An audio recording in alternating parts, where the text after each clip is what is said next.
Boa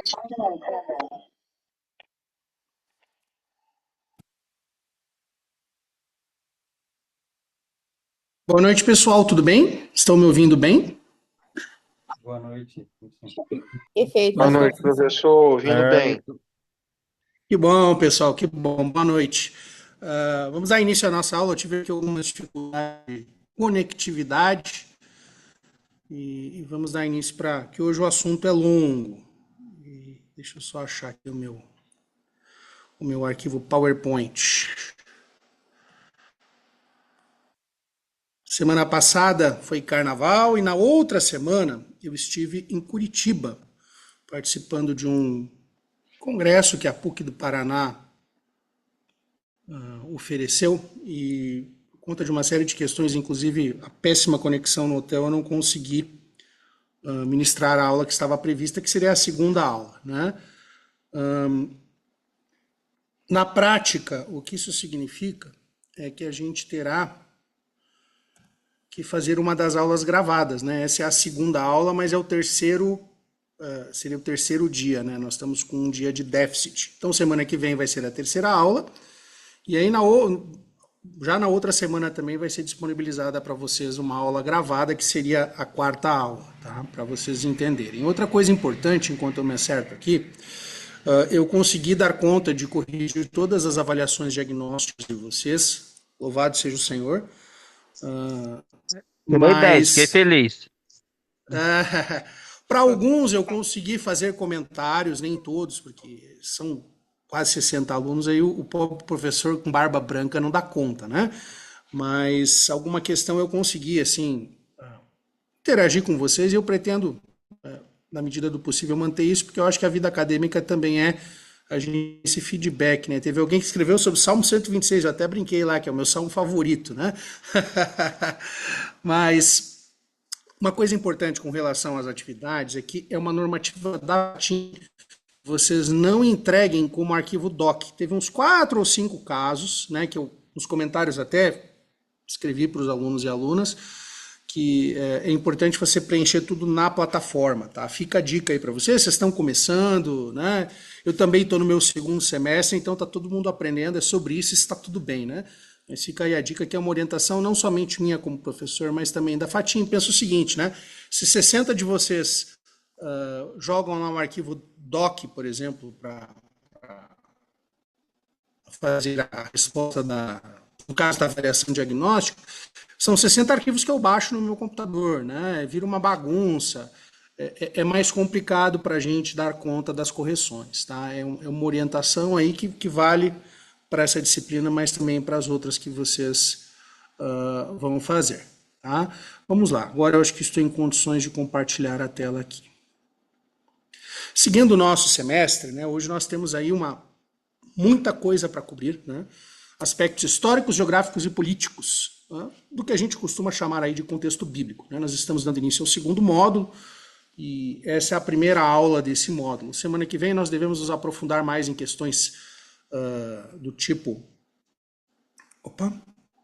Eu estou apanhando aqui um pouco que eu estou sem mouse. Tá, semana que vem devemos nos aprofundar mais em aspectos culturais, religiosos e econômicos. Lembrando que tudo isso é algo integrado, né? Não é possível a gente falar das coisas assim, como se elas fossem esferas distintas da vida, porque tudo se interpenetra. Didaticamente, a gente faz alguns recortes e hoje nós falamos da parte mais geográfica, vou começar pela geografia.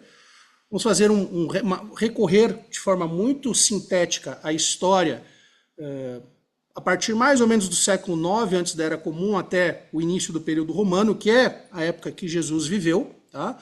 E aí na semana que vem nós vamos retomar isso para destacar alguns aspectos culturais, religiosos e econômicos, tá bom? Deixa eu fazer uma pergunta. O aluno Wellington está aí, eu não consigo ver todo mundo. Na primeira aula, ele havia pedido oração por algum jovem lá da igreja dele, uma pessoa que teve algum infarto ou coisa aqui. Se eu não me engano, o nome era Edilson. O Tô Wellington está aqui, aí. pastor. Tem notícias para dar dele, por favor? Tem, ele morreu, pastor. Felizmente. Puxa vida, não resistiu. Meus sentimentos a você e a toda a família. Estávamos aí orando, não estava sabendo. Por isso eu perguntei. Era Edilson, não é o nome? Edilson, isso aí, ele faleceu. Puxa vida. Foi bravo. Um grande perda aqui na igreja. Nossa. Semana passada eu fiz um velório que parece de coisa de 4, 5 anos atrás. Nós fomos aqui em Santo André. Eu fui pastor em Santo André por 10 anos e morreu uma pessoa que foi recebida lá no meu último ano. Morreu de Covid, acreditem se puder. Tá? Velório sem corpo presente, todo mundo de máscara, um negócio bem triste, assim, né? Também orar, né, pelas nossas cidades de Juiz de Fora e Ubaia. Eu lembro que nós tínhamos pelo menos uma moça que estudava o Melancton, que era, se eu não me engano, os Juiz de Fora, né? Situação bastante triste lá. Vamos começar com uma palavra de oração.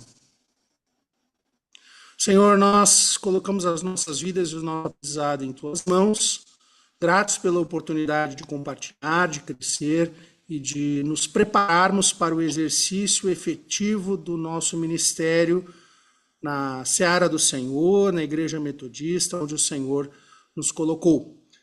Pedimos o conforto do céu sobre a família do Edilson, que faleceu.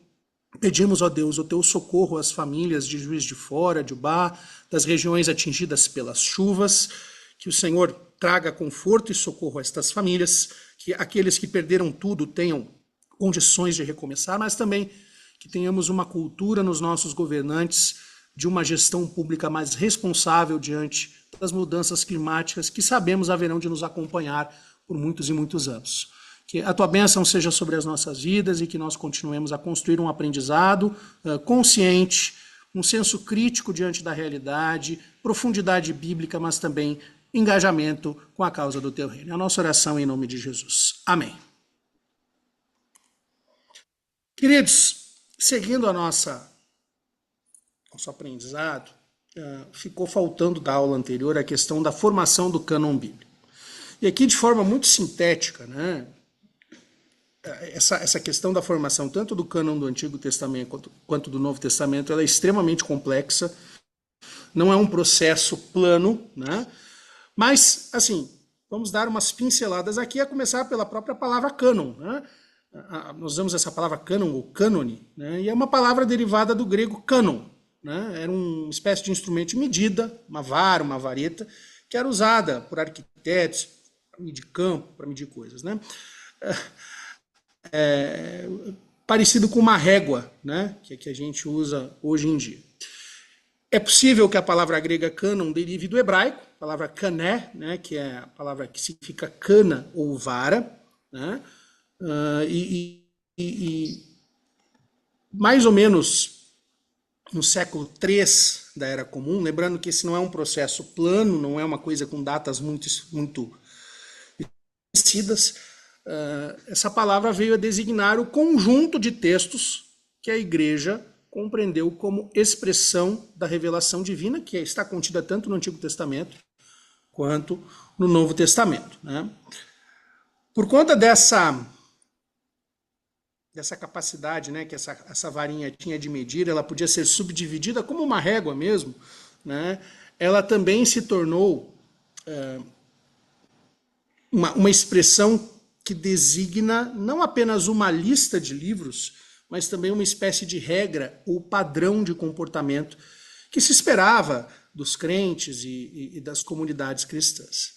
Então, quando a gente fala de cânone bíblico, né, nós estamos falando, por um lado, de uma lista de textos que nós consideramos inspirados, né, ou seja, 39 textos no Antigo Testamento, 27 textos no Novo Testamento, né, mas também estamos falando de uma espécie, né, de uma regra de fé, de prática, que deve inspirar a nossa pregação e nortear o nosso viver, né? Vocês estão se preparando para ser pastores e pastoras, e nós cremos que a Bíblia oferece um padrão de vida que é atrativo. Teve algum de vocês, são 60 alunos, eu não vou lembrar o nome, que usou o texto de Tito, capítulo 2, né?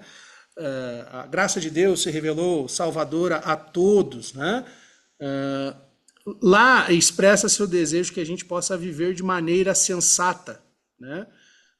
Tem toda uma lista de coisas lá nesse texto de de Tito, né, no capítulo 2, que demonstra um pouco essa ideia de que Deus espera de nós, mediante a sua palavra, um certo tipo de comportamento. Então, o cânon é também uma regra de vida. Tá?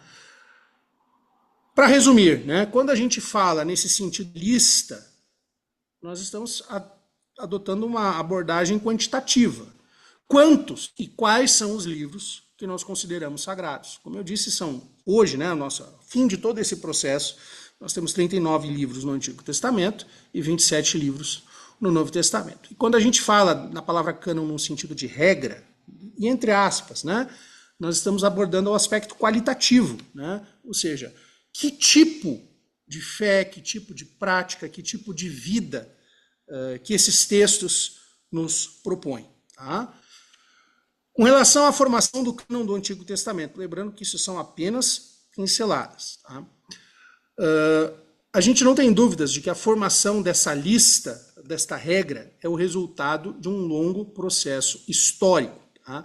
Nós cremos que a Bíblia é inspirada, mas a gente precisa observar que o cânon bíblico não caiu do céu. Né? Moisés fez o download dos 10 mandamentos da nuvem, né? Mas ele não fez o download do cânon. Tá? Deus não disse. Brincadeiras aí, né? O pessoal fala que foi o primeiro download de Wi-Fi, né? Que veio da nuvem, né? E tudo mais, né? Mas brincadeirinhas à parte, né? A gente precisa entender que os processos históricos nos mostram que há vários campos de força em atuação.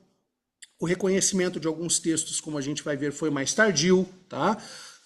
Não é um processo pronto e acabado, né? A gente que pega uma Bíblia bonitinha, editada, né? Antigo Testamento, Novo Testamento, tudo organizadinho, aquele papel de primeira qualidade, né?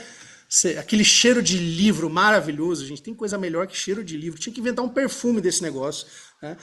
Aí você pensa assim, puxa, está pronto. Claro, depois de passados muitos séculos é fácil, está pronto, né? Mas esse foi um processo de formação que é importante. Como eu disse, não vou entrar nos meandros, mas vamos dar, né, uma rápida pincelada. A primeira menção à divisão típica do Antigo Testamento, que nós falamos na aula passada, né, aquela divisão clássica de lei, profetas e escritos, que na Idade Média passou a ser chamada de Tanakh, né, a Torá, os Neviim, os Ketuvim, né, Torá, a lei, orientação de vida, Neviim, os profetas, e Ketuvim, os escritos, né?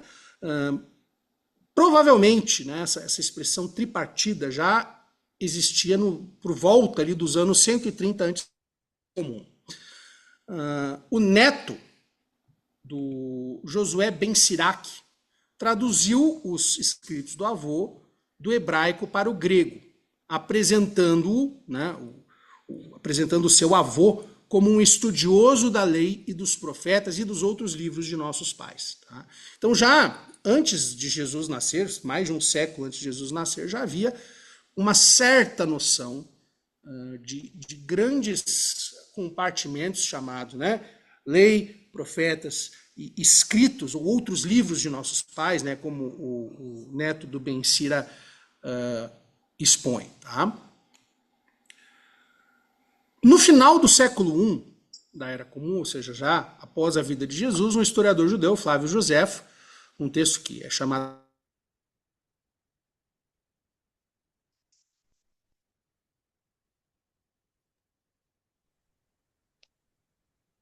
Acho que só caiu o... do Joséfo a partir dessa obra. Tá? Então, assim, né, diz o Joséfo, falando sobre a sua fé, falando sobre a sua religião.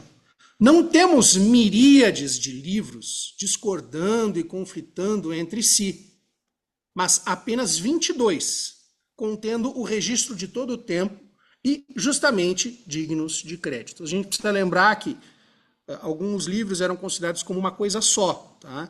E possivelmente ele usa esse número 22 para fazer um paralelo com a quantidade de letras do alfabeto hebraico, tá? Hoje os judeus consideram 24, né, os livros inspirados. A gente conta 39 por esses motivos de diferença na contagem. Tá? Agora segue a citação. Desses, 5 livros de Moisés contendo as leis e a história transmitida desde a criação da raça humana até a morte do autor. Aqui ele está claramente falando do Pentateuco, né, da Torá, Gênesis até Deuteronômio. Este período fica pouco aquém de 3.000 anos. Da morte de Moisés até o tempo de Artaxerxes, que reinou sobre a pele de Xerxes, os profetas que seguiram a Moisés escreveram em 13 livros as coisas que transcorreram em seus dias. Aí ele está falando do cânon dos profetas, né? Os outros 4 livros restantes contêm hinos a Deus. Estamos falando aí possivelmente dos Salmos e princípios de vida para os seres humanos. Aí talvez Eclesiastes e outros livros, Jó, talvez esteja aí nessa menção do Flávio Joséfo. Então, finalizando a citação, desde o tempo de Artaxerxes até o nosso tempo, um registro detalhado dos acontecimentos foi feito, mas não foi considerado de igual crédito como o dos registros anteriores, pois desde então não houve uma sucessão exata de profetas. Tá? Então a gente vê que já no final do século I, parece que está se solidificando um conceito próximo ao cânon que nós conhecemos hoje. E aí a gente tem um dado histórico importante, tá? Que desde o ano 70 da Era Comum, o templo em Jerusalém estava destruído. Com o templo destruído não tem sacerdócio, não tem culto, não tem sacrifício. Né? E na ausência disso, há uma profunda reconfiguração do judaísmo. Como nós vamos viver a nossa fé na ausência do templo? Tá? Então, um grupo de rabinos estabelecidos numa cidade que aparece em alguns escritos como Jamnia ou Yavne, né? Passaram a discutir, olha que expressão interessante, quais livros contaminavam as mãos. Tá? E essa é uma expressão que talvez nos cause uma estranheza, né? Porque os livros que contaminam as mãos são os livros inspirados, não são os livros profanos. Tá?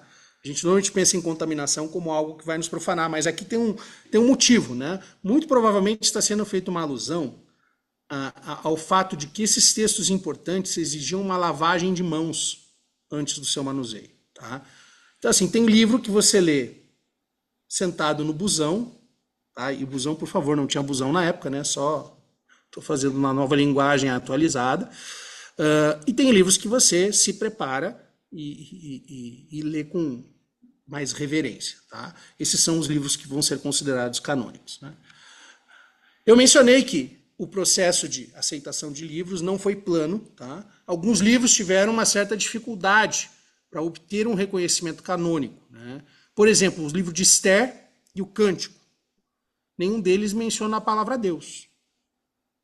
Aliás, né, um parênteses assim, né, o livro de Cânticos, aí, se você lê dentro da lógica poética, é um livro meio escandaloso. Né? Assim, beber vinho na taça do umbigo, né? Um manualzinho aí bem para dar uma agitada no relacionamento, assim, né? Claro que, por exemplo, no livro de Cânticos se tentou fazer várias pontes, que aquilo é uma representação da relação de Javé, Deus, com o seu povo. Há uma leitura cristã disso, né? Jesus com a sua igreja, né? Mas na base é um livro sobre celebração do amor humano, do amor que hoje nós chamaríamos de erótico ou coisa do tipo, e tá tudo bem, né? Acabou entrando na Bíblia, tá? Apesar de toda essa questão. O livro de Esther é a mesma coisa, não cita a palavra Deus, né? Mas aí, a questão do livro de Esther ele trata de uma das festas importantes do judaísmo, e talvez tenha sido esse o motivo que fez com que ele fosse incorporado ao cânon, né? Então, apesar dessas dificuldades aí de alguns livros mais específicos, né, eles acabaram sendo aceitos como livros inspirados, enquanto outros livros, como 4 Esdras, que não tem na sua Bíblia nem na minha, o livro Eclesiástico, esse está na Bíblia católica, mas na Bíblia dos protestantes não, e nem na Bíblia judaica. Esses livros acabaram sendo considerados úteis, ou seja, não é livro para o lixo, né? Mas eles eram considerados como livros que não contaminam as mãos. Ou seja, são livros mais, para usar essa linguagem assim, mais comuns. Tá? Com relação ao Novo Testamento, uma coisa que é importante, que vale também para o Antigo Testamento, mas como o Novo Testamento é mais a minha área, né, nenhum dos 27 livros que compõem o Novo Testamento pretendiam originalmente ser escrituras. Tá? Ninguém pensou assim, não, deixa eu pedir que Deus aqui vai me dar a revelação de quais serão os textos que vão nortear o cristianismo daqui para toda a eternidade. Nenhum autor bíblico pensava dessa forma. Né? Mesmo os compositores dos evangelhos, mesmo Paulo quando escreveu suas cartas, o escritor de Apocalipse, ninguém tinha essa dimensão. Né? Eles escreviam para tratar de questões típicas das comunidades cristãs do século I. Esse é o caso das cartas paulinas. Né? Paulo, lá em 1 Coríntios, dali a pouco, dá uma chapuletada no povo, dizendo assim, olha, estou sabendo, um passarinho me contou, né, que há imoralidade tal no meio de vós que nem entre os gentios se observa. Paulo estava com os cabelos em pé, né, e ele vai tratar de várias questões, ceia do Senhor, circuncisão. Você vai encontrar nas cartas paulinas um retrato de uma vida na comunidade cristã do século I, e ele basicamente vai lidando com isso, né. São cartas com um forte teor pastoral, de cuidado com as pessoas. Né? Eles não têm essa pretensão de serem grandes tratados teológicos que serão lidos por toda a eternidade. A mesma coisa os primeiros evangelhos. Né? Eles começam a reunir, especialmente depois do ano 70, com a destruição do Templo de Jerusalém, eles começam a reunir ditos, narrativas sobre Jesus de uma forma mais coesa e apresentar. Muito provavelmente o primeiro evangelho escrito é o Evangelho de Marcos, e o último a ser escrito é o de João. Né? Então, há uma tentativa da obra lucana, né, tanto do Evangelho quanto do livro de Atos, de elaborar, né, uma narrativa sobre os primórdios da igreja, da expansão desse Evangelho que Jesus trouxe nas primeiras comunidades cristãs, com um grande destaque para a figura de Paulo. As cartas gerais e Hebreus, né, abordam temas de fé em diversas perspectivas. Há uma diversidade de linguagem. O livro de Apocalipse ele é marcadamente diferente no seu teor, na sua estrutura, no seu imaginário de mundo, ainda que haja elementos apocalípticos em Paulo, haja elementos apocalípticos em outros textos, nos próprios evangelhos sinóticos. Um livro inteiro nesse gênero literário Apocalipse é o único do Novo Testamento. Né? Como eu disse, dos 27 textos, né, só um foi pensado como uma obra em duas partes, que é esse binômio Lucas e Atos. Tá? Então foram assim que os textos foram surgindo, no meio da vida das comunidades, né, de acordo com os desafios, de acordo com a ressignificação dos momentos que eles estavam vivendo, qual era a vontade de Deus, remontando as tradições de Jesus para dar sentido à vivência diária concreta do tempo presente deles. Né? Mas aí o que a gente observa? Tá? Vários quesitos aí. Não apenas questão de tradição de manuscritos, mas de escritos de outros autores da época. Né? Já no final do século I, começam, por exemplo, a circular coleções de cartas paulinas. Ou seja, essas cartas que originalmente eram documentos, cartas que ele mandava para as comunidades e normalmente ele enviava através de um portador, de um office boy, assim, né, que entregava a carta, né? Começa a circular coleções de cartas de Paulo, né? Não todas ainda, né? Mas começa a encontrar manuscritos que tem mais uma carta, o que indica um início de um interesse em colecionar e reunir escritos atribuídos a Paulo. Né? A mesma coisa acontece com os evangelhos. Né? Nós temos hoje 4 evangelhos, né, que são considerados canônicos, Mateus, Marcos, Lucas e João. E a gente já encontra no século II, no início do século II, alguns manuscritos com mais de um evangelho. Né? É verdade que nesse período ainda não tem um manuscrito com os 4 evangelhos, mas você começa a encontrar essa somatória, né, de textos, o que mostra, de novo, um interesse inicial de preservar e um certo viés de colecionador. Né? No cânon do Novo Testamento, né, os últimos textos a serem acrescidos foram as cartas católicas ou gerais, né, lembrando, Tiago, Judas, 1ª, 2ª e 3ª João, 1ª e 2ª Pedro e Hebreus. Tá? São 7. Né? Elas foram acrescidas depois, bem como o Apocalipse de João. Então, mesmo durante o século I e II da Era Comum, havia produção de outros textos, ou seja, textos não canônicos, que tiveram muita proeminência, tiveram cópias, foram distribuídos e eram lidos ativamente pelos cristãos e cristãs, mas que, ao final, não entraram no cânone que acabou prevalecendo. Alguns exemplos de textos só. Tá? Por exemplo, o Didaquê, ou a Didaquê. Muito possivelmente tem alguma relação distante com o Evangelho de Mateus. É um texto do final do século I, talvez início do século II. É a primeira regra de vida comunitária dos cristãos que se tem notícia. Né? Ele é um texto quase que um manual de convivência. É um texto extremamente difundido, tá? Mas ele não entrou para o nosso cânon. Né? Um outro livro que é menos conhecido é O Pastor de Hermas. Né? Muitos cristãos em certos lugares do mundo antigo tinham um grande apreço por esse texto, que obviamente também não faz parte das nossas Bíblias. O que isso significa? Né? Que havia uma ampla atividade literária dos cristianismos primitivos.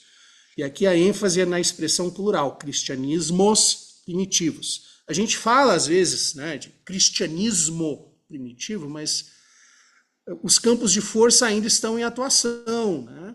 As cartas de Paulo começaram a ser reunidas muito mais próximo da região de atuação dele, na Ásia Menor, na Grécia. Né? Isso é um processo histórico que está em fase de formação. Né? Há vários grupos cristãos e não existe um grupo cristão predominante que consiga determinar o que os outros devem crer, quais livros eles devem observar e que devem ser lidos durante os cultos, as celebrações na igreja e coisas do tipo. Tá? Já perto do fim do século II, né, por volta do ano 180 da Era Comum, o Irineu, né, um dos pais da igreja, como é chamado, falava em 4 evangelhos, que são os nossos 4. Tá? Ele citava na sua lista aí de textos importantes e que devem ser preservados o livro de Atos, as cartas paulinas, 2 cartas de João, 1 Pedro, Hebreus, Tiago e Apocalipse. Por volta do ano 200, ou seja, início do século II, existe um achado arqueológico que chama-se fragmento de Muratori, ou muratoriano, dependendo do tradutor e coisas assim, né? Que é uma espécie de lista, tá, descritiva de vários textos que hoje compõem o nosso Novo Testamento. Tá? No fragmento de Muratori, faltam menções aos evangelhos de Mateus e Marcos. Tá? Mas tem uma questão aí da preservação do texto. Né? Esse fragmento ele começa no meio de uma frase e, em seguida, ele começa a mencionar o evangelho de Lucas. Tá? Vários autores defendem a hipótese de que antes esse trecho perdido, né, fazia provavelmente alguma menção ao evangelho tanto de Mateus quanto de Marcos. Tá? O cânon de Muratori, né, o fragmento de Muratori, ele não menciona os livros de Hebreus, Tiago, 1ª e 2ª Pedro. O que esses livros têm em comum? Lembra que eu falei? São cartas gerais. As cartas gerais foram muito provavelmente os últimos textos que obtiveram mais aceitação e passaram a integrar o cânon do Novo Testamento. Talvez esse fragmento de Muratori mencione 1ª, 2ª e 3ª João, os historiadores divergem, mas ao final aí um dado importante. Ele acrescenta o Apocalipse de Pedro, você não tem na sua Bíblia, se tiver, a sua Bíblia não é santa, brincadeira, né? E o livro da sabedoria de Salomão. Tá? Então, com isso, né, a gente percebe que esse processo, mesmo em pleno século II, ainda está moldável. Tá?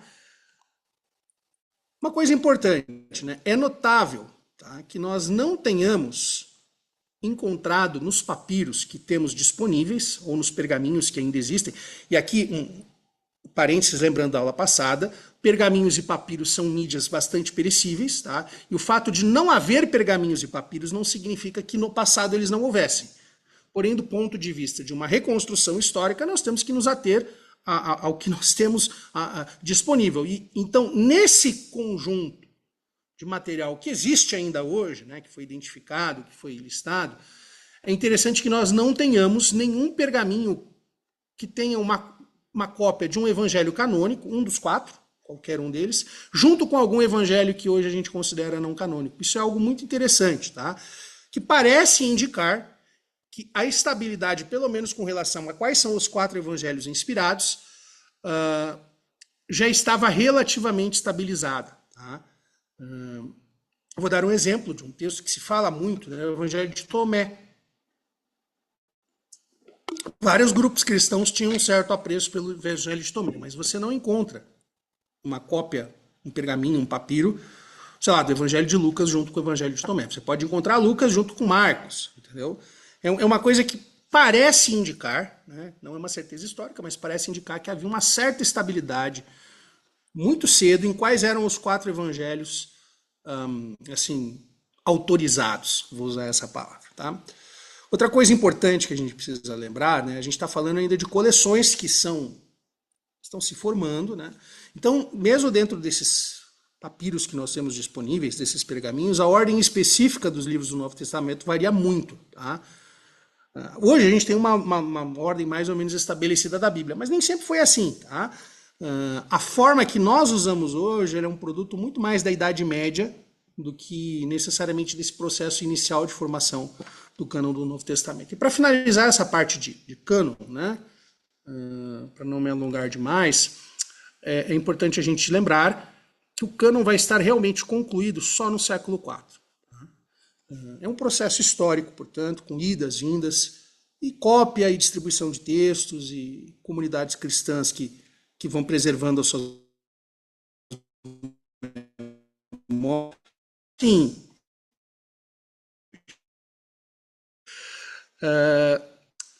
Nós vamos falar inicialmente sobre questões geográficas, para situar vocês aí no espaço. Tá? E aqui uma questão terminológica, eu gosto de começar por isso, para aclarar alguns termos que vocês vão encontrar em várias literaturas, né? Em várias pesquisadores e coisas. Por exemplo, a expressão levante, tá? Não é levanta-te anda, tá? É uma expressão que se refere a essa região bíblica, né? É uma palavra que remete ao local onde o sol nasce, tá? Desde o grego, tem várias questões etimológicas aí, mas a palavra levante se refere basicamente a essa região que hoje nós chamamos de Terra Santa, né?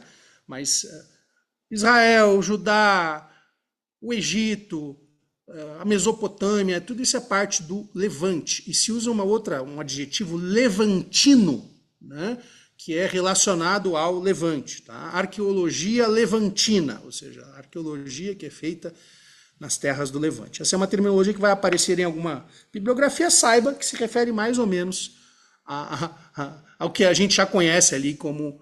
lembrando, né, que a palavra, por exemplo, Palestina é um anacronismo, Palestina é um termo da época dos romanos, né? Então projetar isso no mundo antigo é meio complicado. Tá? Então Onde o fica Levante é um... isso, pastor? Onde fica O essa Levante, região do Levante aí no mapa? o Levante é a região bíblica. É um outro Ok, nome para ok. a mesma coisa, tá? Ok. Por exemplo, assim, o reino de... Aqui vocês estão vendo no mapa, né? Temos o reino de Israel, o reino de Arã, o reino de Amon, Moabe, Moab. Judá, Tô vendo né? Acre lá em cima, tem Acre lá em cima. Acra, né? Não é o Acre. Acre. Eu não sei se tem alguém do Acre aqui, vocês sabem que o Acre é uma invenção da Rede Globo, né? Fica lá no Projac. Brincadeira, tá, gente? É só zoeira. Mas é Acra, tá? Esse é um mapa que está com a legenda em inglês, né? Mas é Acra, ali na Fenícia, tá? Perto de Tiro, né? Tiro está um pouco acima ali também. Fenícia. Outra expressão que a gente encontra é Oriente Próximo Antigo, tá? Ou Antigo Oriente Próximo. Depende da bibliografia. É a mesma coisa, tá, gente? Eu só estou aqui citando, né, porque vocês vão encontrar esse termo. O que é? É a mesma coisa, tá? Às vezes existe alguma nuance que o autor quer dar, mas em linhas gerais é a mesma coisa. Oriente Próximo, por quê? Não é o Oriente mais distante, tipo China, Índia, né? É esse Oriente, na perspectiva mais europeia, né, que está ali próximo ao Mediterrâneo e tudo mais, que acaba abrangendo também Egito, Judá, Israel, Fenícia, e essas terminologias bíblicas, tá? Outra questão, né? E aqui nós já vamos começar assim, a tirar já algumas primeiras conclusões, né? Esse é um exemplo da região, só para voltar aqui para vocês compararem, né? Isso aqui dá um grande tamanho ali, né? Reino de Judá, reino de Moabe, reino de Israel. Agora nós vamos colocá-los em perspectiva. Tá? Olha como eles são pequenos em relação à região mais ampla como um todo, né? Fala-se muito em Mesopotâmia, né? Vocês já devem ter ouvido essa expressão. A palavra Mesopotâmia significa literalmente no meio dos rios, né? Nós temos ali, mais à direita, no meio do mapa, né, o Império Babilônico, tá? Temos dois rios ali, o Eufrates e o Tigre. Mesopotâmia é essa região entre os rios. Uma curiosidade etimológica, a palavra hipopótamo, bicho aquele maravilhoso, pesadão, significa cavalo de rio. Eu fico pensando, quem foi o inteligente que viu a pessoa parece um cavalo? Que no rio é óbvio, ele gosta de água, né? Quem achou que ele parecia um cavalo, eu gostaria de dar um prêmio para essa pessoa por criatividade, né? Outra expressão que se usa... Perdão. Oi? Essa região hoje, ela é a região da Babilônia hoje é o Iraque, né? O próximo é É o Iraque, não é Iraque. isso? Exato, exatamente. Seria hoje equivalente ao Iraque. Ok. A Fenícia seria mais ou menos o Líbano. Nós temos ali no norte do Império Babilônio, a região que hoje ali é mais ou menos a Síria, né? Porque a gente fala dos assírios depois, né? Mas Síria, né? E por aí vai. Tá lá ao sul vocês veem o Egito. Uma coisa que é importante, e outra terminologia que aparece em literatura, é se referir a essa região como um crescente fértil. E crescente mesmo forma aquela de lua crescente. Se você puxa mais ou menos uma linha, assim, você mais ou menos desenha um formato de lua crescente ali nessa... Desenhando aí, ó. Gostei. Eu não sei fazer essas coisas modernas aí, mas você consegue fazer mais ou menos a forma de um crescente, tá? Então, é uma terminologia que vocês vão encontrar aí em vários escritos. Mas Isso aí, explica. o que eu quero chamar Oi, Desculpa, pastor. Eu acho fala, que está com Alexandre. delay. Acho que está com delay. Acaba que eu atrapalho o senhor. Vou evitar. Esse crescente explica porque alguns países do Oriente Médio têm aquela lua cortadinha ali, Cara, agora você verdadeira. me fez uma boa pergunta. Eu não sei te dizer. Então tá bom, não vou atrapalhar mais não. Desculpa. Fui pego no contrapé. Nunca tinha pensado nisso. Pode ser, tá? Não sei. Aí terei que pesquisar. Bom, o que eu quero chamar a atenção para vocês, voltando aqui uma imagem anterior, né? Esse é o zoom na região, vamos dizer assim, mais familiar da Bíblia. Esse é uma visão mais ampla dos grandes impérios da antiguidade, tá? Tem vários aqui representados, o Império Babilônico, os Medos ali perto de Ecbatana, Elã, Egito, né? Do ponto de vista geográfico, do ponto de vista até político, nós vamos falar mais adiante sobre isso, essa região ela é extremamente pequena e ela está sempre mais ou menos à sombra dos grandes impérios da antiguidade. Isso é para a gente dar uma enquadrada no texto bíblico dentro do que ele representa até no mundo antigo. Tá? Questões topográficas, que é o relevo da Terra. Tá? Eu apenas para vocês entenderem, né? Não dá para a gente se aprofundar nisso, né? Nós temos aqui duas imagens, uma é uma topografia oeste-leste, à esquerda da sua imagem você tem ali o mar, que é o mar Mediterrâneo, tá? Uma planície costeira, indo para leste, surge uma região que se chama Cefelá, que é um terreno bastante fértil para agricultura. Não é exatamente uma planície, mas é uma encosta com pouca inclinação, né? Tem uma boa precipitação, permite, portanto, a agricultura com mais facilidade. Aí você vai chegando nas montanhas centrais, ou seja, o relevo se torna bem mais acidentado. Jerusalém, vocês veem ali bem no meio da imagem, é um dos pontos altos dessas montanhas, né? E aí você tem o começo de uma rápida... Até ali o vale... obrigado pela setinha ali de Jerusalém, muito obrigado. Os mais antenados tecnologicamente. E você tem ali um grande buraco, que é por onde corre o Rio Jordão, e também o Mar Morto. A gente precisa lembrar que o Mar Morto está abaixo do nível do mar. Obrigado, circulou ali no meio. Muito obrigado, seja quem for você. Acho que é o Alexandre que está fazendo. Obrigado. Você tem o nome do meu primo. Satisfação te contar com a sua ajuda. E aí, de novo, passado, né, o Rio Jordão, você tem uma nova subida bastante íngreme. Aí tem o Monte Nebo, né? E aí você vai para leste, tá? Ou seja, é um terreno bastante... tem vários aspectos aí, não é um terreno uniforme, né? Abaixo vocês têm o mesmo recorte, só que aí ele é no sentido norte-sul, né? você tem da esquerda para a direita, né? Ao norte, o que se chamou depois de Galileia Alta, Alta Galileia, a Baixa Galileia, e aí você vê por quê? Porque uma é bem mais alto mesmo do ponto de vista de altitude média do terreno, uma parte mais baixa, lembrando, Nazaré, onde Jesus se criou, é na Baixa Galileia, ou seja, uma região mais de topografia um pouco mais tranquila. O seu Vale de Jezreel, que é um vale que aparece na Bíblia algumas vezes, é um local de batalhas, porque justamente vales são mais propícios para encontros de grandes exércitos, né? Monte Ebal, Monte Garizim.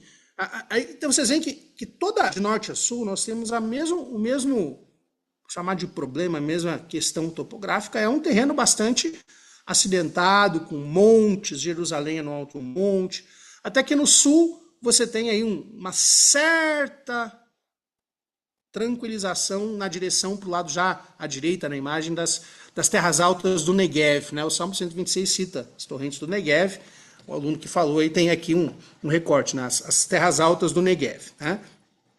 Então é uma região de bastante contrastes geográficos, tá? E isso obviamente tem influência no texto bíblico. Outra coisa, estradas importantes da região, né? Nós temos duas muito importantes, tá? Mais à esquerda na imagem, nós temos o que se chama Caminho do Mar, ou Via Maris, que é uma expressão latina, né? Passa por Damasco, Azor, Meguido, Socó, Afeca, e vai descendo até o Egito. Tá? E aí nós temos à direita, no sentido norte-sul, uma cidade que se chama Via Régia, ou Caminho do Rei, né? Que também passa por Damasco, mas aí ela vai pelo outro lado do Rio Jordão. Ramot Gileade, Manaim, Rabá, Esbom, e segue sul na direção do Mar Vermelho. Por que isso é importante? Isso mostra que a região de Israel, vocês veem ali no meio, entre o caminho do mar e o caminho do rei, você tem tanto Jerusalém quanto Samaria. Elas estão entre essas duas estradas. Tá? Isso mostra que a região que a gente associa, né, como chama de terras bíblicas, é uma região de passagem. Passagem de comércio, passagem de exércitos, tá? E parte vamos dizer assim, dos proventos que esses reinos tinham para se sustentar, entre outras coisas, era um certo controle sobre essas estradas, pedágio, coisas do tipo, né? Imposto, porque era um ponto de passagem, tá? Questão da vegetação, de forma também muito superficial, né? É claro que o mapa da vegetação ele vai seguir em linhas gerais a disponibilidade hídrica. Tem mais água, você tende a ter mais vegetação mais permanente, vegetação de maior porte, né? Em áreas mais secas, a vegetação assume outras características para sobreviver, né? Então vocês veem ali, né, nesse recorte mais hídrico climatológico vegetação, nós temos uma região mais verdinha ao norte, e quanto mais ao sul, você vai chegando para a província da Arábia, né, da Península da Arábia, da Arábia, você vai tendo mais desertos. Tá? Nós temos aqui, né, no eixo norte-sul, lá em cima tem o Mar da Galileia, perto da Estrela Preta, ali que é o Mar da Galileia, o Rio Jordão vai descendo. Esse segundo corpo d'água maior que tem bem no meio da imagem, do mapa, é o Mar Morto, e aí segue até desaguar lá no Mar Vermelho. Tá? Então, é uma região que depende bastante do ciclo hídrico, e vocês podem ver, né, que as regiões mais próximas ao Mediterrâneo, tá? A Cefelá, que eu mencionei para vocês, aquilo que se chama das cidades filisteias, fenícias, elas têm uma tendência a ter mais precipitação por dois motivos. Primeiro, estão mais perto da fonte de umidade, que é o Mediterrâneo, e segundo, a existência dessas montanhas que vão subindo. Lembre-se, o terreno ele vai rapidamente subindo. Essas montanhas bloqueiam a entrada de umidade mais para dentro do continente. Então você vê que tanto ao sul quanto a mais a leste predominam climas mais secos. Tá? É um fator geográfico que explica. E vocês veem que ao redor, tanto do Mar Morto quanto do Rio Jordão, acaba que há ali uma faixa, né, de uma certa fertilidade que permite aí, né, o cultivo várias regiões aí, né? Ali nós temos de trigo, figo, tâmaras, oliveiras, videiras e romãs, que são frutas mais adaptadas a esse tipo de clima. Isso nos mostra uma perspectiva de que é uma região bastante dependente do ciclo hídrico. Tá? Só para dar a dica, né? Baal é uma divindade cananeia associada, entre outras coisas, ao ciclo das chuvas. Né? Quando você tem o conflito do profeta Elias com os profetas de Baal, um dos temas é um período de seca. Né? Ou seja, Baal não está cumprindo bem a tarefa dele de controlar o clima, né? De garantir chuvas e coisas do tipo. Isso é uma questão geográfica, climatológica, que acaba, de alguma forma, influenciando no texto bíblico. Agora sim, o nosso aspecto histórico. Aqui eu não vou começar falando... Eu listei aqui uma sucessão de impérios que, de certa forma, foram determinantes para as realidades vividas ali na assim chamada Terra Bíblica. Tá? Eu não vou mencionar o Egito, porque o Egito é uma coisa muito complicada. Tá? Existem os egiptólogos na academia, e eles são uma espécie de seita, assim, um negócio bem interessante. Realmente, tratar do Egito... Assim, você está lá no período dos assírios, o Egito está na 26ª dinastia, sabe? Umas coisas assim meio cabulosas, né? Então é um período muito longo, mas eu quero só observar que o Egito, durante todo o período que nós vamos analisar, essa sucessão de impérios, a começar pelo Império Neo-Assírio, né, que é o primeiro que eu vou efetivamente falar, até chegarmos aos romanos, o Egito está sempre ali, tá? Ele está sempre ali, é o vizinho, que às vezes tem mais proeminência, às vezes menos, mas ele está sempre ali. Tá? Então vamos lá, eu listei aqui os impérios, mas nós vamos falar deles nessa ordem, então eu não vou me deter muito nesse slide. Vocês já devem ter ouvido falar do nome do Tiglat-Pileser III. Né? Ele reinou entre 745 e 757 antes da Era Comum. Tá? Esse foi um período de auge do Império Assírio. E ele é chamado de Império Neo-Assírio porque, vocês vão ver, tem os neobabilônicos, os persas, tal. Essa expressão neo porque são impérios antigos que tiveram momentos de esplendor anteriores, mas que por processos históricos entram numa fase de decadência e depois, por outros motivos políticos e militares, eles ressurgem. E no século IX, antes da Era Comum, surge com bastante força aí o Império Assírio, né? O Neo-Assírio, porque é um ressurgimento, né? Numa região um pouco mais ao norte. Tá? A gente precisa lembrar, assim, o Império Assírio, ele vai mais ou menos ali para o lado da Armênia, uma região um pouco mais ao norte. Deixa eu voltar, se eu consigo mostrar.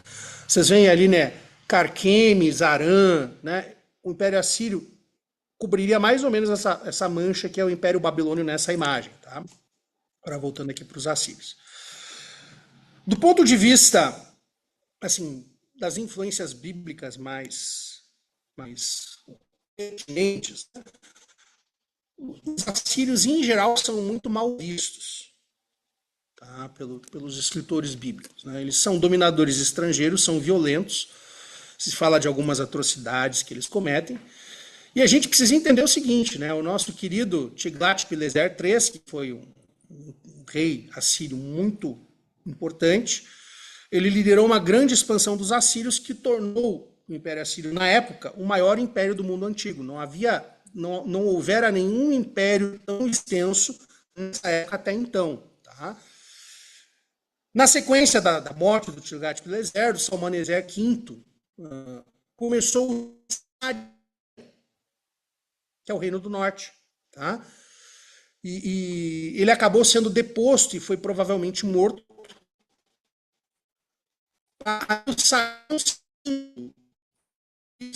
Tomar a capital do Reino do Norte. Então, só para vocês, né, já começarem a situar as coisas, os assírios foram muito importantes nessa questão dos desfechos do Reino do Norte.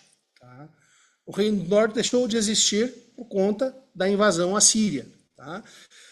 Depois, uma outra figura importante é o Senaqueribe. Ele sitiou Jerusalém no período do rei Ezequias. né? Mas ele acabou não tomando a cidade. A Bíblia vai dizer, né, que o anjo exterminador passou, exterminou lá o exército, né? Mas tem um dado histórico importante. Mesmo assim, o Ezequias continuou pagando pesados tributos aos assírios. O que isso indica? O grande poder do mundo antigo, que estava um pouco ao norte, a gente precisa lembrar, né? Um pouco ao norte das terras bíblicas, tratava os reinos, tanto do norte quanto o reino do sul, de Judá, como reinos clientes, né? Eles tinham que pagar tributo. Tá? Eles pagavam, assim, mais ou menos assim, né? A gente tem que recolher imposto para Portugal, como era na época da colônia, né? Então, isso já nos ajuda a situar, desde o início, que aquela concepção geográfica que eu havia trazido, que são reinos à sombra de poderes muito maiores e mais ameaçadores que eles, inclusive se confirma pela história. Tá? Então, o Senaqueribe, ele foi lá, tentou invadir Jerusalém, por algum motivo não entrou, mas mesmo assim o reino do sul, o reino de Judá, continuou pagando tributo, o que indica uma relação, uma certa vassalagem, um reino cliente, como quiser chamar, em relação aos assírios. Os assírios tiveram aí o seu auge, mas, como todos os impérios, começa a haver aí a chegada do momento da decadência. Deles vem o Império Neobabilônico, também chamado de Caldeus, né? Mais ou menos do final do século VII antes da Era Comum até meados do século VI da Era Comum.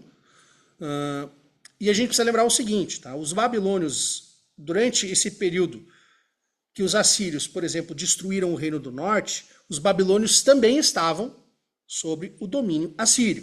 E por que a gente chama de Império Neobabilônico? Justamente porque há um levante que faz o Império Babilônico assim, derrubar, né, o governo dos assírios, e eles depois vão avançando e conquistando outras terras. Tá?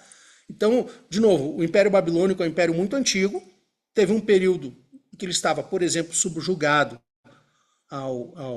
aos assírios, mas ali no período desse camarada chamado, aliás, só nome bom para filho, né? Nabopolassar. Nabopolassar, né? Era comum, esse Nabopolassar era um oficial, um general, que se rebelou contra os assírios e tomou a cidade da Babilônia em 626. Tá? Por isso que eu marco, né, marca-se historicamente o início do Império Neobabilônico com essa tomada da Babilônia. Né? Obviamente os assírios contra-atacaram, mas o Nabopolassar conseguiu repelir esse contra-ataque. Se aliaram ao Império mais ao norte, que eram os Medos, né? E os Medos, junto com os neobabilônios, eles começaram a lentamente tomando essas extensões territoriais dos assírios,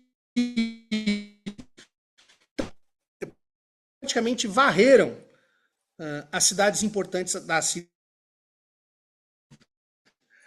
Esses medos davam medo, porque até para os neobabilônicos, que tinham essa rixa histórica com os assírios, os neobabilônicos dizem, nossa, mas os medos são violentos demais. Então você pensa aí, né, o nível de colegagem ali que rolava. Né? Uma coisa interessante é que nesse período, lembre-se que o Egito está sempre ali. Né? Eu falei. Nesse período, o faraó Neco, um faraó egípcio, né, obviamente, ele interveio e trocou o rei de Judá. Isso tem relatos bíblicos, né? Eu não estou aqui citando os textos, porque senão fica uma coisa muito ilegível, mas nesse período de uma certa instabilidade do Império Assírio, que estava sendo comido lentamente pelos medos e pelos neobabilônios,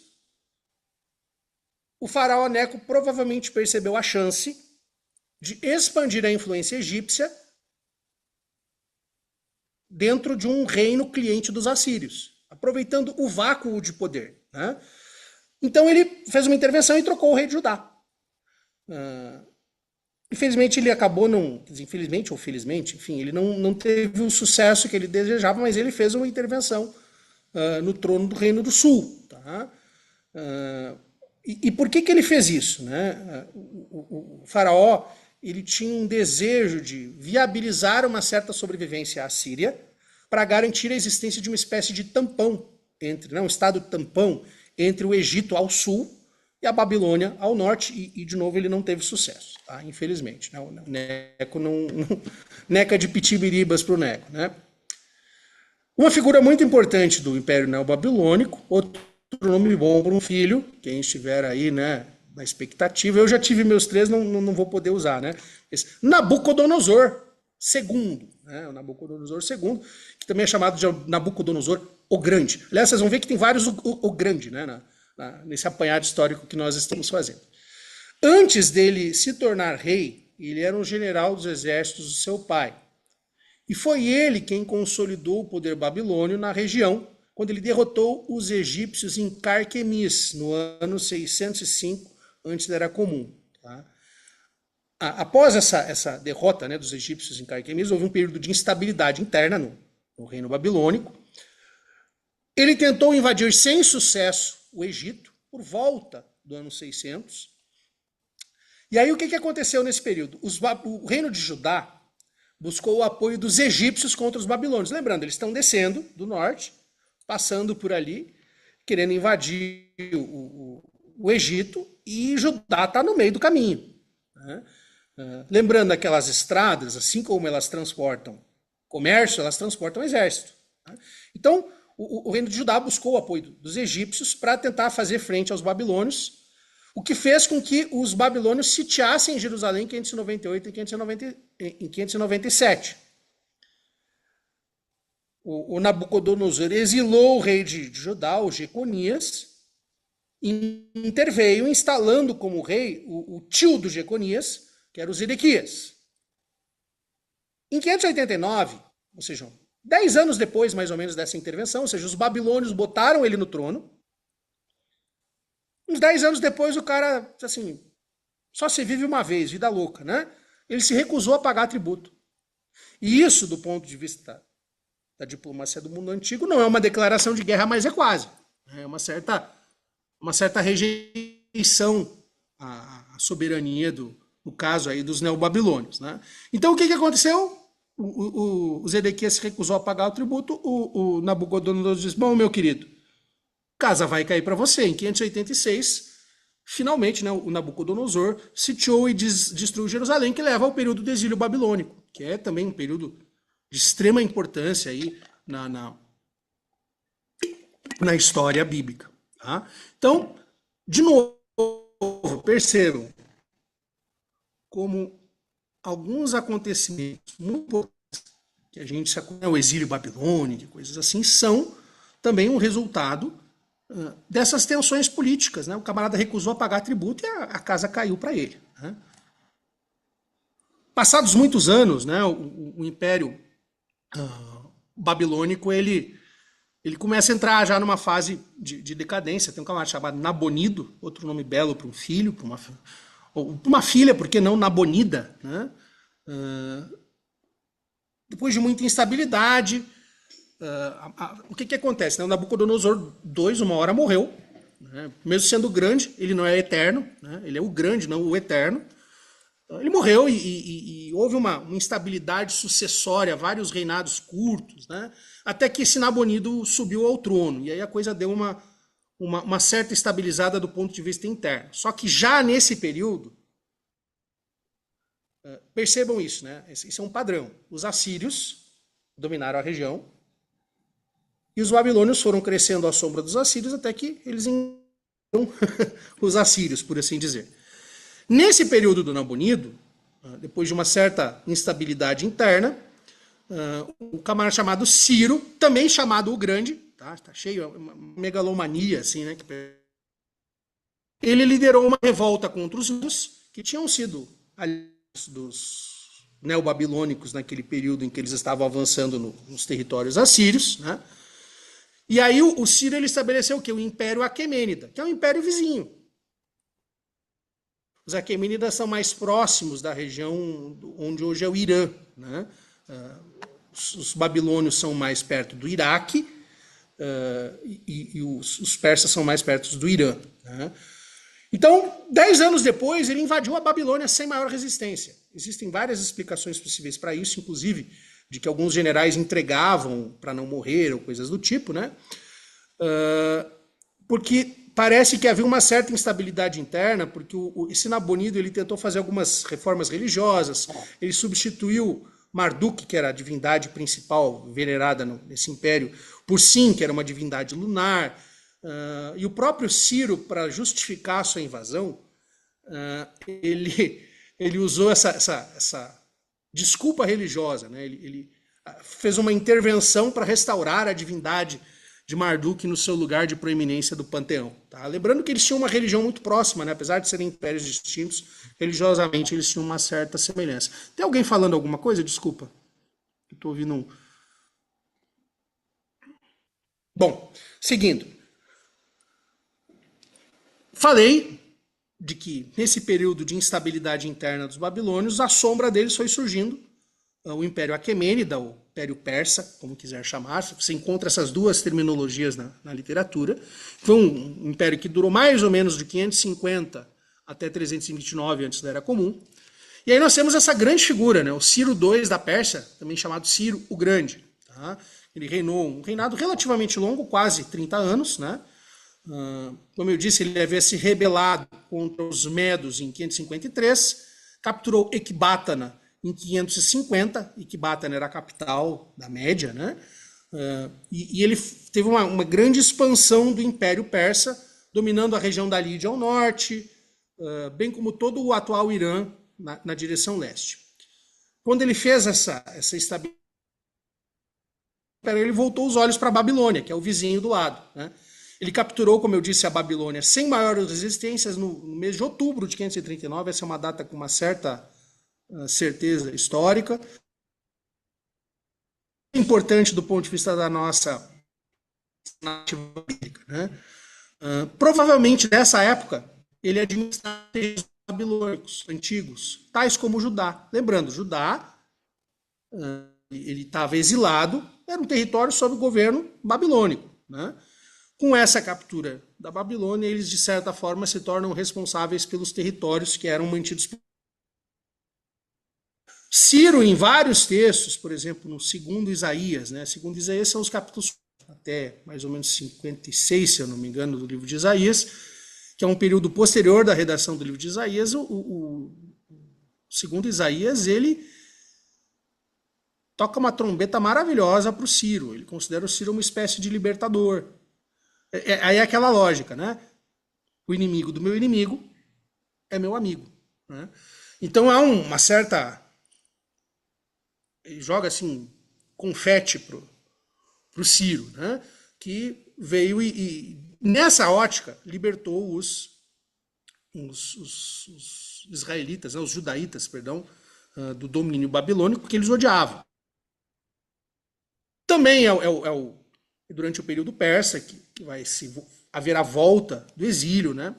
E aí algumas figuras importantes do Império Persa, você tocar o barco que nós temos meia hora para terminar a aula, né? Um camarada chamado Cambises, que era o filho do Ciro, outro nome belo para filhos, né? Consultoria onomástica de nomes é grátis para vocês hoje. Estou inspirado aí pelos eflúvios históricos, né? O Cambises ele continuou expandindo o império, mesmo tendo um reinado bastante curto. Você vê que dura cerca de 8 anos, né, pelas datas que você tem aí na tela, né? Uma coisa importante, lembra-se do Egito, né? Eu digo, o Egito está sempre ali. Quando há uma retração desses poderes mais ao norte, o Egito avança e sempre Judá e Israel ali no meio, né, do tiroteio, né? Bala, bomba para todo lado. Então, o Cambises ele avançou na conquista do Egito até Cirenaica. Cirenaica é onde hoje nós estamos quase já na Líbia, tá? É bem mais adiante do Egito, ou seja, ele entrou o Egito adentro e foi conquistando tudo.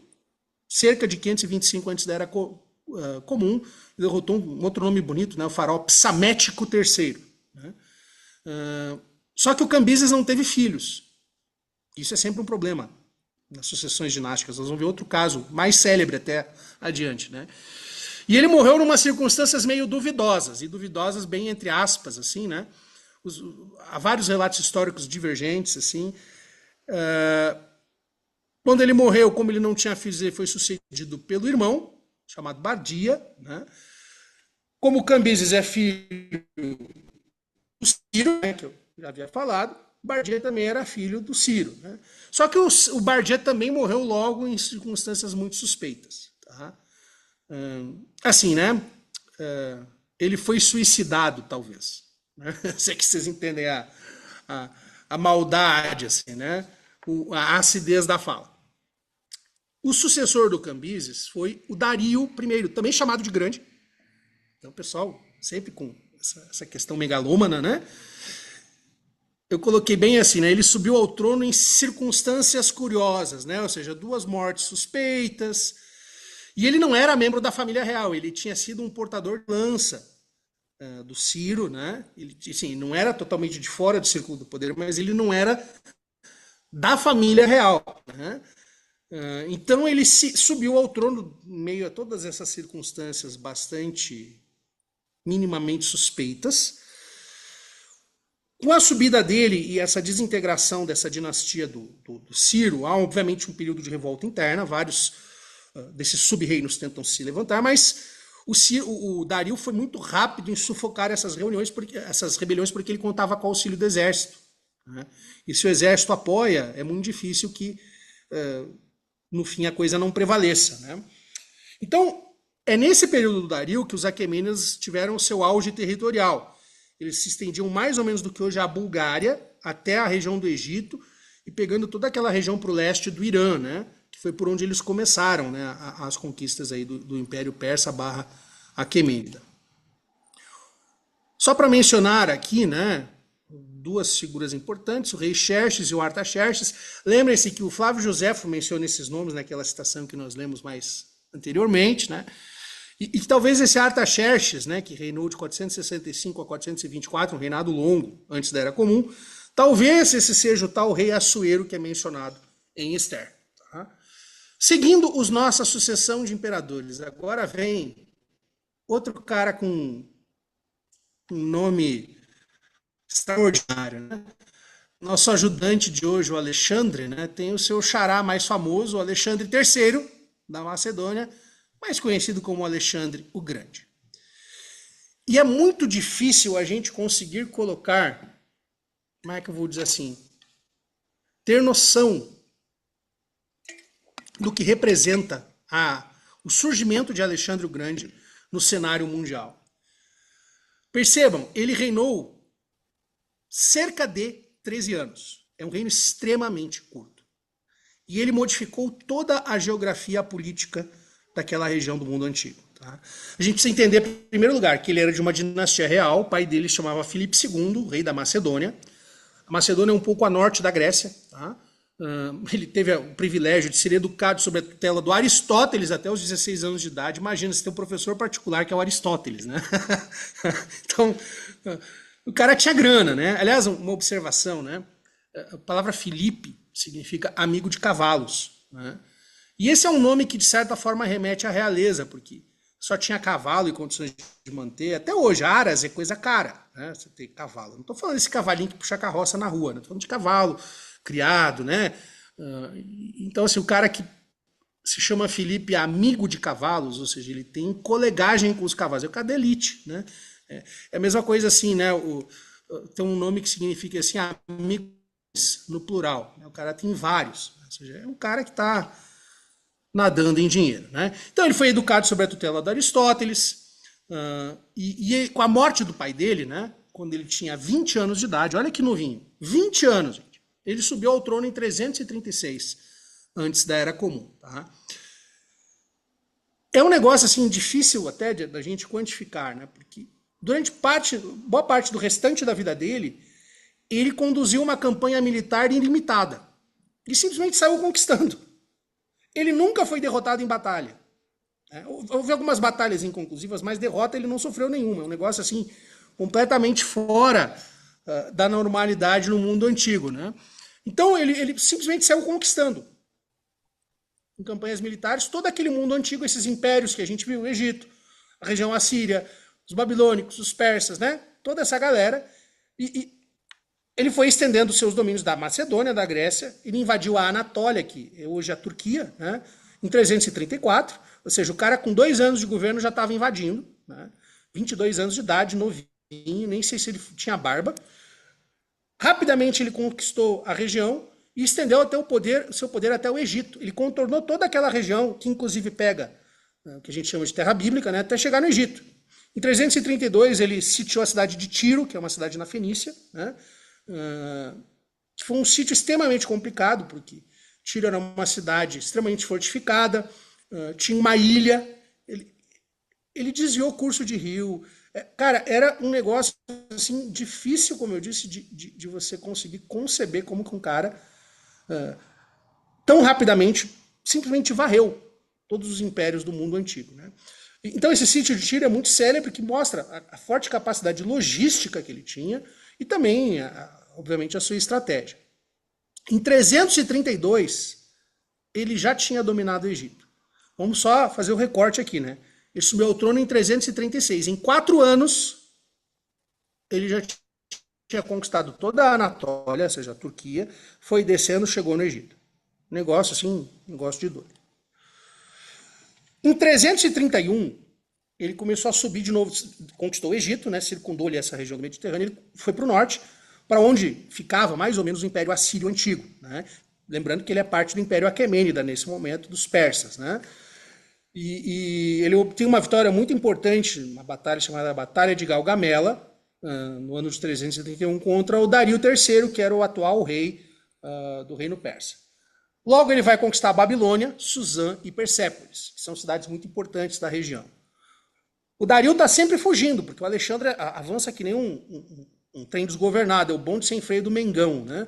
Então, vai avançando, até que ele conquista toda a extensão do Império Aquemênida. O cara não estava cansado. Ele resolveu estender os seus domínios até mais ou menos onde hoje é a atual Índia. Ele simplesmente foi avançando. Não satisfeito, né, com o que ele havia conquistado. E aí o que acontece? Né? Pensa o seguinte. Quando ele saiu da Grécia, lá por volta de 334, mais ou menos, camarada tinha um exército muito leal, gente que comprou, obviamente, o ímpeto expansionista dele. Esses caras, na hora que o cara cansa. Eu quero ver minha família. Chega, será que não é suficiente essa quantidade de terra que você conquistou? Né? Então, o que acontece? Quando ele está naquela região já da Índia, né, o exército se rebelou. Assim, né, diz, olha, chega. Não, daqui não vamos mais. Chegamos até aqui e agora daqui para frente é só para trás. Né? Então, em 324, antes da Era Comum, ele acabou voltando para Suzã, na Pérsia. Tá? E ele morreu aos 32 anos de idade. Novinho, né? Lá na Terra do Sul, onde eu sou, um guri verde. Né? Foi interessante que a hora que eu falou, apareceu o Alexandre aqui na minha tela, né? Mas não o grande, o nosso Alexandre, companheiro ajudante aqui de desenhos na aula. Então ele morreu com 32 anos de idade, na Babilônia, provavelmente ou no dia 10 ou 11 de junho de 323, antes da Era Comum, ou seja, um ano depois, mais ou menos, dele interromper essa sequência de conquistas por conta do império, do cansaço do exército. O pessoal queria criar filho, queria desfrutar do que tinha conquistado, chega uma hora que cansa. Né? Então, gente, olha que negócio doido. Assim, dos mais ou menos 12 anos de governo dele, 11 anos ele passou em guerra.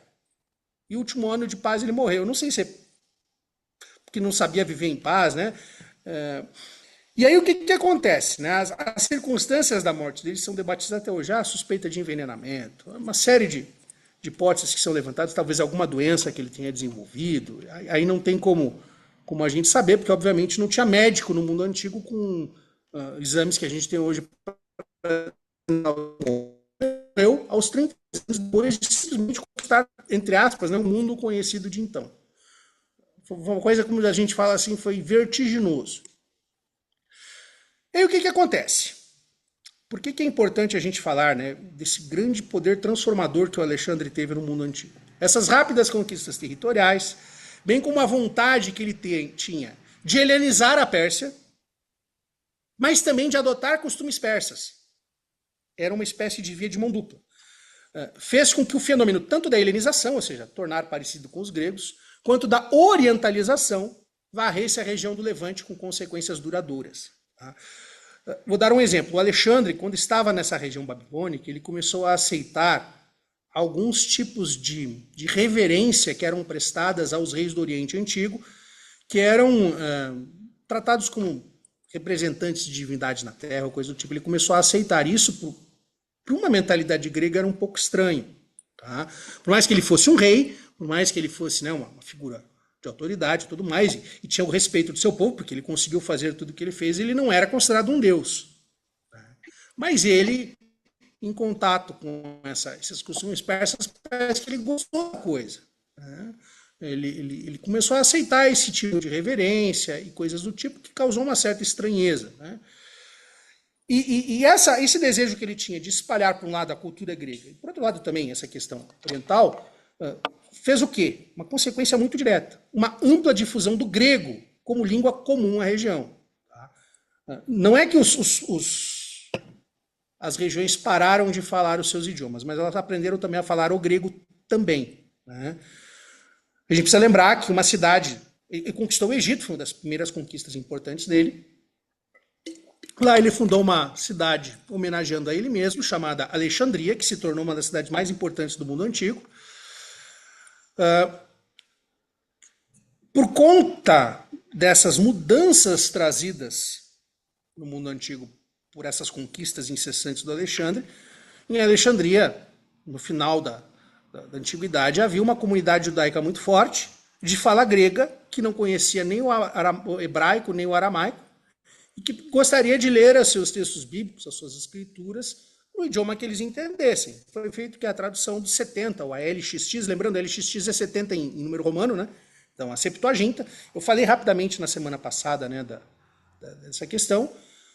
Então, a tradução grega das escrituras é uma consequência, ainda que indireta, dessa dominação do Alexandre e da consequente difusão do grego como língua falada em toda a região. Né?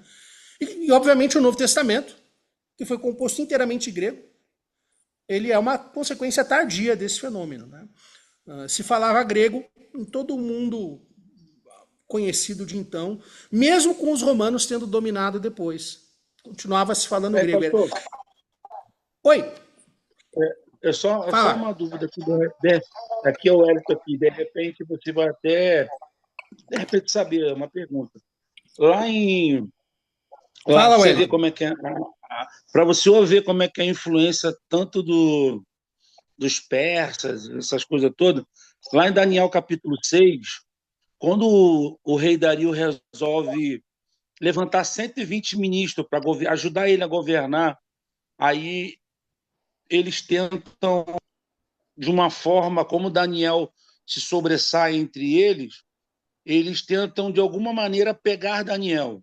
Como eles não conseguem pegar Daniel, porque Daniel era santo demais e tinha um espírito de excelência, aí eles fazem um motim, fazem uma reunião e chegam a uma conclusão. Ó, dessa forma, não vamos conseguir pegar Daniel. A única forma de pegar Daniel é na religião dele.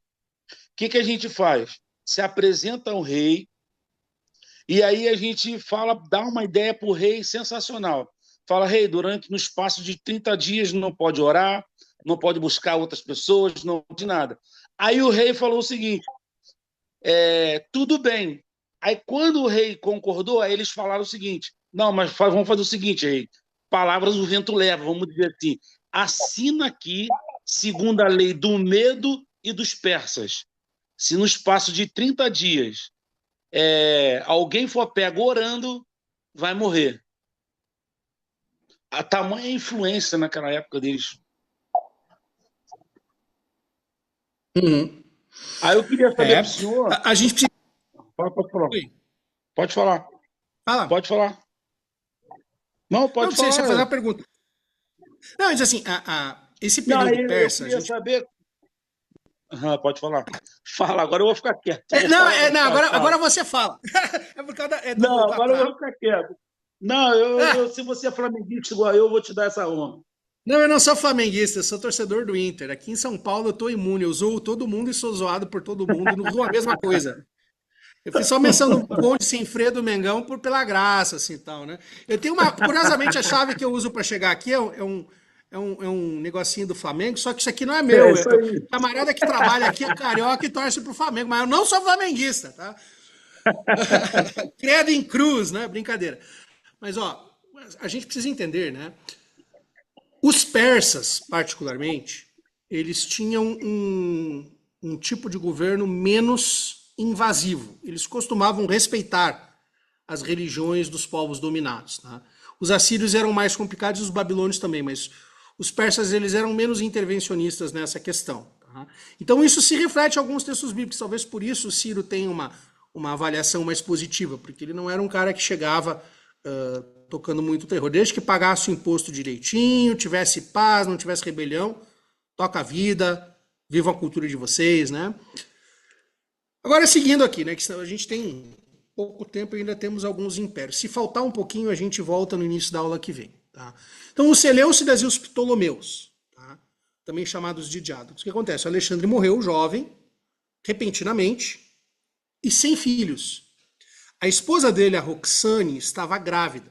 Tá? Depois que ele morreu, nasceu o filho do Alexandre, que foi chamado de Alexandre IV, mas ele morreu bebê, ele não durou. Não sei se houve alguma ajuda para isso, né? Mas o fato é que o único filho que o Alexandre teve, conhecido, obviamente, nasceu depois da morte dele e não se criou. Isso gera o quê? Um vácuo de poder. Né? O período que se chama isso são as guerras dos diádocos. Né? A palavra diadoki, em grego, significa sucessores. A guerra dos sucessores, ou seja, quem será o herdeiro do legado do império de Alexandre o Grande. Então, o que aconteceu?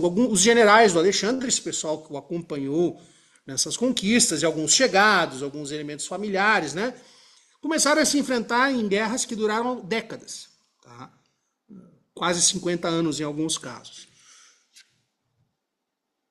Há uma certa estabilização de alguns impérios que surgem nessa fragmentação do antigo império do Alexandre.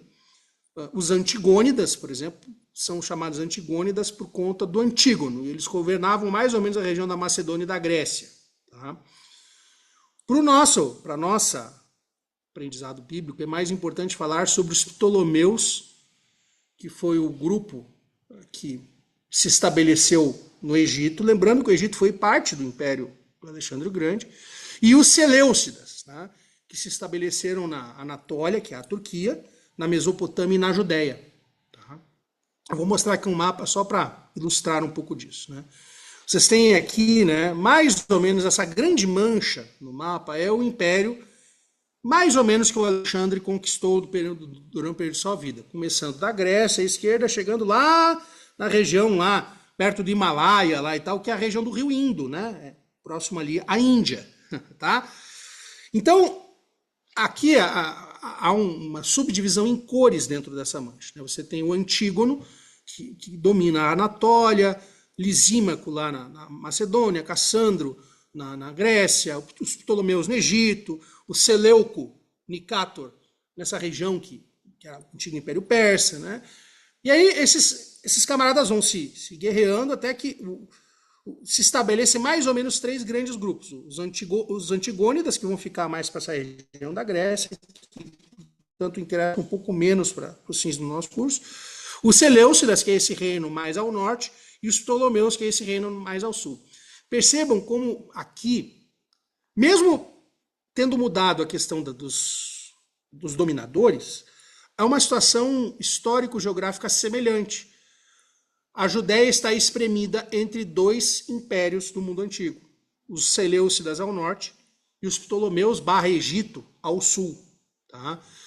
E de acordo com esses ciclos de poder, um ganha proeminência em um determinado período, depois recua, eles estavam no meio do caminho. Então, os Ptolomeus, eles devem o nome, né? O que são os Ptolomeus? Porque o primeiro rei dessa dinastia foi o Ptolomeu I Soter, que significa Salvador. Já os Seleucidas têm esse nome por conta do seu fundador, o Seleuco I Nicátor. Nicátor quer dizer vencedor, vitorioso, né? Em grego. Vocês perceberam no mapa, né? Eu mostrei isso, que a região de Israel está no meio de dois adversários e, de acordo com os resultados bélicos, eles avançam ou se retraem, deixa vácuo, né?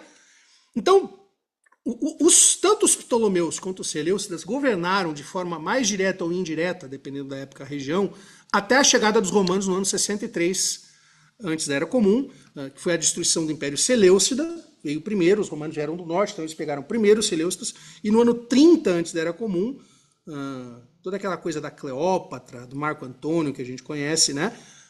Os romanos assumiram definitivamente o Egito por volta desse ano. Tá? Então, seguindo com a questão dos Seleucidas, para fim dos nossos cursos, no nosso curso é importante a gente destacar um Seleucida, vários reis Seleucidas, né? Que se tornou infame entre os judeus. É o Antíoco IV Epífanes. Epífane vem da palavra epifania, né? Manifestação divina, alguma coisa assim. Né? Que reinou ali de 215 a 164 antes da Era Comum. Ele quase conquistou o Egito Ptolomaico, ele é um Seleucida, ele está vindo do norte, né? Então ele avançou o Egito Ptolomaico e, obviamente, no caminho estava o reino de Judá. Quando ele chegou no Egito, ele recuou um pouco diante dos romanos, ele não queria comprar briga com os romanos, que já eram uma grande potência do Mediterrâneo. Lembrem-se sempre desse ciclo de império surgindo à sombra de outros. Né? Então já no 167 antes da Era Comum, os romanos já tinham unificado a república, já tinham destruído seus grandes opositores cartagineses no norte da Líbia, e eles estão começando a intervir cada vez mais na política e na geografia ali do Mediterrâneo antigo. Tá? Então o que aconteceu? Ele se deparou com essa intervenção romana e ele botou a viola no saco e voltou para o norte, da Judéia. E quando ele passou em 167, de acordo com Flávio Josefo, ele profanou o templo, interrompeu os sacrifícios diários por mais de 3 anos. Tá? Isso gerou uma crise muito grande no judaísmo, né? E por que provavelmente ele fez isso na volta do Egito? Ele queria diminuir a influência dos grupos ptolomaicos na região. Né? Ele tenta meio que helenizar à força a região, e isso acabou levando ao quê? A revolta dos Macabeus, que é o próximo período histórico, né? Que nós temos que... houve um grupo de resistência que surgiu, um longo período de revolta, que você tem narrada lá nos livros de 1º e 2º Macabeus, que tem nas Bíblias católicas e não nas protestantes, que foi um levante judaico que procurou restaurar assim, uma certa autonomia judaica na região, expulsando os dominadores seleucidas, muito por conta dessas consequências da helenização forçada. Os judeus se sentiam agredidos na sua prática religiosa e deu problema. Né? Por volta do ano 141, agora eu estou acelerando o ritmo para terminar essa parte, né? Os Asmoneus, que é o nome de uma família, né? Uma dinastia, expulsaram os últimos Seleucidas de Acra, que é uma fortaleza construída dentro de Jerusalém, pelo Antíoco IV. Né? Então, assim, houve um período bastante longo de idas e vindas, troca de sumo sacerdote, batalhas de guerrilha, instabilidade local, que foi esse levante tentando expulsar os Seleucidas. Né? E sempre uma tensão entre os Macabeus / Asmoneus, que eram mais radicais, e os judeus que tinham uma postura mais pró-helênica. Não tem nada de errado a gente adotar alguns costumes helênicos e tal. Então essa foi uma tensão que perpassou esse período da revolta dos Macabeus. Então o que acontece? Em 141 antes da Era Comum, os Asmoneus finalmente conseguiram a isenção de impostos dos Seleucidas. E eles mesmos instalaram um novo sumo sacerdote que se chamava Simão. Em linhas gerais, isso equivale a dizer o quê? Era uma espécie de independência, não tem que pagar imposto e para com essa intervenção externa na religião. Tá? Outro dado importante, lembrem-se que os romanos estão começando a crescer os olhos. Né? Em 139, o que os romanos fizeram? Reconheceram o governo asmoneu. Mas, obviamente, com o propósito de enfraquecer os Seleucidas. Se você reconhece um governo local que se opõe aos Seleucidas e de alguma forma apoia, você está contribuindo para desestabilizar o Império dos Seleucidas, e os romanos rapidamente vão começar a avançar nos domínios seleucidas. Então era importante para eles ter essa fragmentação do domínio dos Seleucidas. Né? Os romanos vão chegar em Jerusalém só em 63, antes da Era Comum, sobre um outro camarada com um sobrenome grande, né, Pompeu Magno, que significa Pompeu o Grande, né, de novo aquela ideia de megalomania. E a partir de então a região ficou sob o governo estrangeiro de novo. Então o que esse período dos Asmoneus representa? Um breve período aí de menos de 100 anos, uns 80 anos mais ou menos, em que houve uma certa independência de Judá com relação aos grandes impérios do mundo antigo, o que é uma raridade. Tá? Lembrando que, mesmo no período da monarquia do norte, da monarquia do sul, sempre eles estavam mais ou menos à sombra dos impérios do mundo antigo. Né? E depois, com a chegada dos romanos novamente, até a época de Jesus, e depois eles estavam submetidos aos romanos. Né? Então, em 63 ele entrou em Jerusalém, o Pompeu, e aí eles instalaram um rei, né? Patrocinaram o rei chamado Herodes o Grande, que em 37 antes da Era Comum ele terminou de eliminar os últimos remanescentes dos Asmoneus. Em 63 os romanos chegaram, estamos já finalizando, deixa eu ver aqui, temos 3 minutos, com a captura de Jerusalém pelo Pompeu. E por que o Pompeu chegou a Jerusalém? A desculpa, de novo sempre tem desculpa, né, para ir para a guerra, ou é o petróleo da Venezuela, ou é a reforma religiosa lá do Nabonido, que a gente viu na questão dos persas, né, para invadir o Império Neobabilônico. A desculpa deles foi que os Asmoneus estavam numa guerra civil, uma guerra interna, portanto, entre dois irmãos, tá, da mesma dinastia, o Hircano II e o Aristóbulo II. E aí Roma dizendo, não, opa lá, chega de bagunça, paizinho chegou e vai resolver o problema das crianças. Né? O adulto da sala chegou. Então os romanos sitiaram a cidade e rapidamente a capturaram. Né? Pompeu entrou lá no Santo dos Santos, mas uma coisa interessante, né? No dia seguinte, ao contrário, por exemplo, do Antíoco, que estava forçando a barra, ele ordenou a retomada dos sacrifícios e ele não saqueou os tesouros do templo. Tá? Então ele foi realmente uma intervenção mais de cunho de interesses políticos dos romanos. Os romanos também tinham uma administração mais que permitia aos povos que estavam sob seu governo ter uma certa liberdade religiosa. Né? Então, na prática, de novo, a Judéia passou a ser um reino cliente de um poder externo e os romanos tomaram o Hircano II como sumo sacerdote que precisava prestar obediência a Roma. Tá? Eu não vou falar, por falta de tempo, né, da questão de Herodes, nós vamos retomar o Herodes o Grande, que é uma figura importante para o contexto do Novo Testamento, tá? Nós vamos retomar a partir daqui na aula que vem, mas falta pouco, ó, são poucos slides aqui, né? E a gente começa a partir daí na semana que vem. Vamos terminar, então, queridas, deixa eu finalizar aqui a apresentação, finalizar com uma palavra de oração, agradecendo pelo dia e desejando aí. Eu sei que é rápido, é muita coisa, mas isso também é para despertar em vocês a noção de como a gente tem que ralar, porque é um período extremamente longo, né? Com muitas idas e vindas, com muitas influências, e isso decisivamente influenciou várias questões do texto bíblico que nós temos em mãos. Vamos orar. Te agradecemos, a Deus, por esse dia de aprendizado, de compartilhar, e da certeza do teu cuidado, da tua presença sobre as nossas vidas, e do chamado que o Senhor tem a cada um e a cada uma de nós. Pedimos, no final dessa aula, que o Senhor nos conceda um aprendizado que estimule o nosso crescimento, mas também que o Senhor nos dê um bom descanso nessa noite, diante das demandas que teremos amanhã. Pedimos que o Senhor nos afofe o leito, nos traga bons sonhos e que amanhã, na tua presença, continuemos a escrever a história da nossa vida debaixo da tua bênção e na unção do teu Espírito Santo. Nós oramos em nome de Jesus. Amém. Boa noite, gurizada. Boa noite.